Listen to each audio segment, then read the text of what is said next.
Melayu merupakan perkataan kuno yang mengimplikasikan sebuah tempat di kawasan Selat Melaka. Istilah Melayu boleh membawa maksud dan pengertian yang berbeza, iaitu etnik Melayu, bahasa Melayu, kepulauan Melayu, tanah Melayu dan sebagainya. Dari sejarah Melayu, ianya dapat dilihat bahawa Melayu digunakan untuk merujuk kepada anak-anak Raja Melaka yang menetap di Melaka, yang berbahasa Melayu dan setia kepada Sultan. Di Indonesia, terdapat pelbagai faktor mencetuskan kemelayuan sebagai budaya inklusif. Yang pertama, orang ramai yang tinggal di Indonesia mengamalkan serta menyesuaikan kehidupan seharian mereka sebagai orang Melayu. Kedua, konsep berasimilasi dengan masyarakat Islam menyebabkan kemelayuan di Indonesia tersebar secara berleluasa. Ketiga, penggunaan bahasa Melayu sebagai bahasa pengantaran dalam karya ataupun surat khabar dan bahasa tersebut digunakan sebagai elemen nasionalisme yang lebih efisien dan mantap. Di Brunei, Melayu digunakan sebagai ideologi dalam hal-hal membangunkan negara. Penggunaan bahasa Melayu sebagai bahasa rasmi dan Islam sebagai agama rasmi menunjukkan bahawa Melayu merupakan ideologi dalam pembentukan sesebuah negara. Bukan itu sahaja, kebijaksanaan negara Brunei bagi menyatukan pelbagai kumpulan etnik menjadi Melayu serta pengajaran bahasa Melayu dalam institusi juga merupakan elemen Melayu sebagai ideologi. Di Malaysia, Melayu lebih dikenali sebagai satu etnik atau bangsa selain konsep bahasa. Klasifikasi konsep bangsa di Malaysia yang berkait rapat dengan etno-nasionalisme merupakan salah satu faktor isu perkauman yang tiada penamatnya. Dengan itu, persefahaman terhadap bangsa di Malaysia telah diubah persepsinya daripada berlandaskan keturunan atau budaya seperti bangsa Melayu, India dan Cina kepada berasaskan kewarganegaraan iaitu bangsa Malaysia. Pada abad ke-19, kebanyakan sastra keadilan Melayu klasik yang masih didapati dalam koleksi moden telah disusun atau disalin kerana sastra tersebut memainkan peranan penting untuk melindungi kedaulatan Raja-Raja Melayu hingga sekarang. Selain itu, penguasa Selat Inggeris menggunakan Melayu sebagai istilah kolektif kepada mereka yang menggunakan bahasa Melayu dan bermula ia menjadi kebiasaan pada tahap tertentu. Pihak Inggeris menyedari dan mengiktiraf Melayu sebagai salah satu idea kebangsaan yang dalam proses berkembang dan menggunakan Melayu istilah kolektif merujuk mereka. Pada pendapat saya, Melayu bukan sekadar bangsa atau kaum yang berhuni di alam Nusantara, tetapi merupakan budaya dan ideologi kehidupan yang amat mendalam akarnya dan boleh mempengaruhi seseorang individu, sesebuah keluarga, tambah lagi sesebuah negara. Hasil penyelidikan ilmuwan dan sejarawan seperti Anthony Rell telah banyak membantu untuk lebih memahami konsep Melayu dan seterusnya menyahut baton Anthony Rell yang mengkaji konsep Melayu kerana kata orang tua-tua, tak kenal maka tak cinta.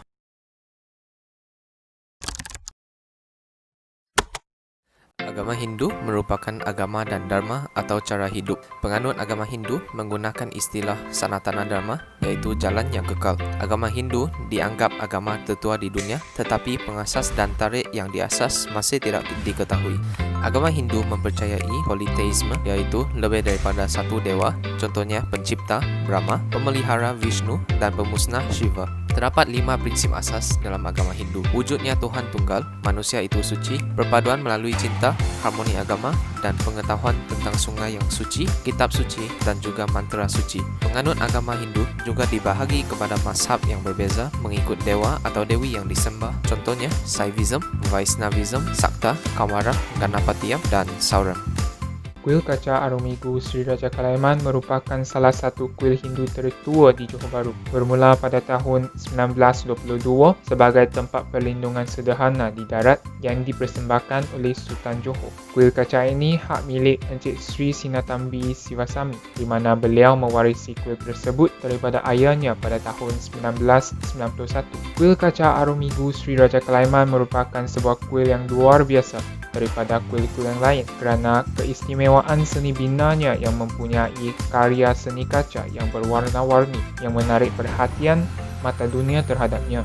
Sekurang-kurangnya 90% kuil tersebut dihiasi dengan mozaik 500,000 kepingan kaca yang berwarna merah, biru, kuning, hijau, ungu dan putih.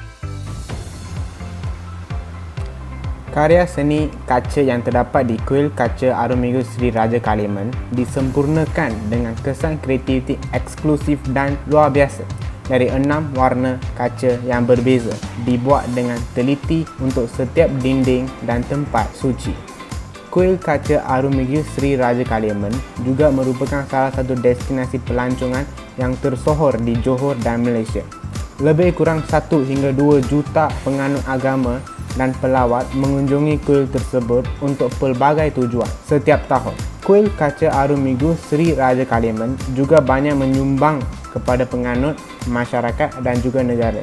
Contohnya, kuil kaca telah disenaraikan di bawah The Malaysia Book of Records kerana merupakan kuil pertama dengan seni binanya berlengkapan dengan kaca yang berwarna-warni.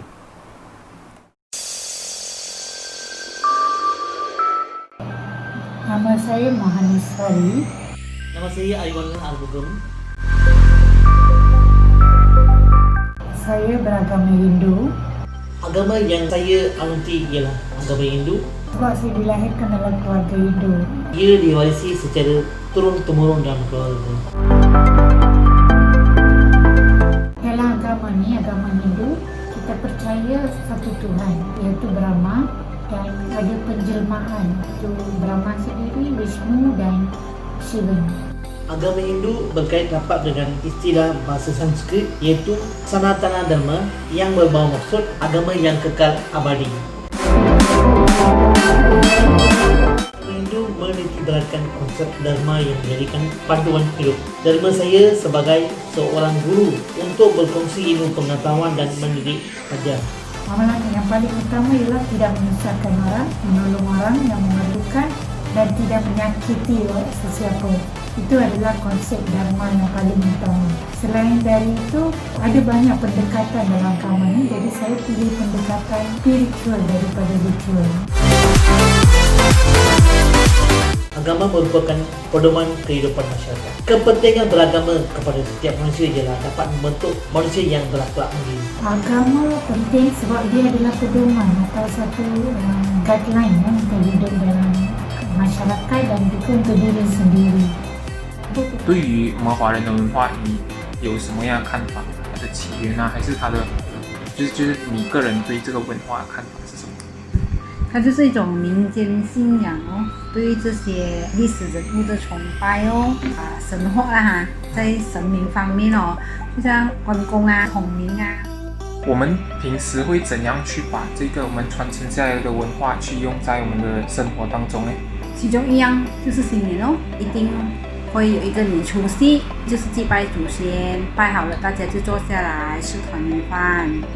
家里有比较老的长辈呢，往往都会借这个吃过团圆饭的时间，把那些吉利就是红包派给小孩子哦。过后呢，12点就是正月初一哦，跟神明祈求新的一年的第一天的第一时刻，我们就上香祈福哦。